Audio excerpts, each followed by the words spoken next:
નમસ્કાર, આપ જોઈ રહ્યા છો ચંચળ ન્યૂઝ ગુજરાત. જેલોમાં કેદીઓની વધતી સંખ્યા ચિંતાનો વિષય બની છે.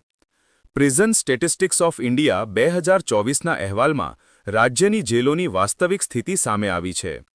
રાજ્યની વિવિધ જેલોમાં કુલ 14,108 કેદીઓને રાખવાની ક્ષમતા છે, જ્યારે હાલમાં 17,766 કેદીઓ બંધ છે. એટલે કે જેલોમાં ક્ષમતા કરતાં આશરે 125% સુધી કેદીઓનો ભાર વધ્યો છે.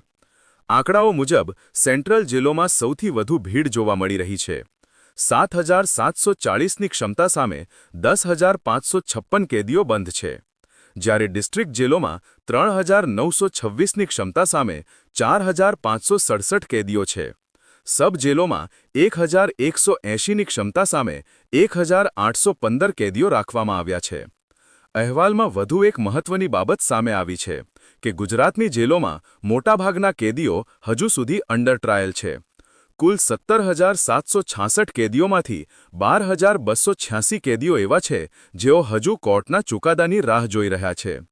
અંડર ટ્રાયલ કેદીઓમાં 11,810 પુરુષ, 474 મહિલા અને 2 ટ્રાન્સજેન્ડરનો સમાવેશ થાય છે. બીજી તરફ સજા ભોગવી રહેલા દોષિત કેદીઓની સંખ્યા 5,231 છે, જેમાં 5,071 પુરુષ, 157 મહિલા અને 3 ટ્રાન્સજેન્ડર સામેલ છે. આ ઉપરાંત 249 કેદીઓ ડિટેઇની તરીકે જેલમાં રાખવામાં આવ્યા છે.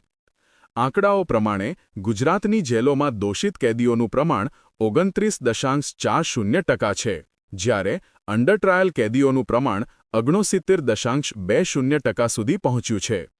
જેલોમાં વધતી ભીડને કારણે સુરક્ષા, આરોગ્ય અને મૂળભૂત સુવિધાઓ પર ભાર વધવાની શક્યતા વ્યક્ત થઈ રહી છે. હવે રાજ્ય સરકાર અને જેલ વિભાગ માટે જેલોની ક્ષમતા વધારવી અને કેસોના ઝડપી નિકાલ તરફ પગલાં લેવાની જરૂરિયાત વધુ ગંભીર બની છે.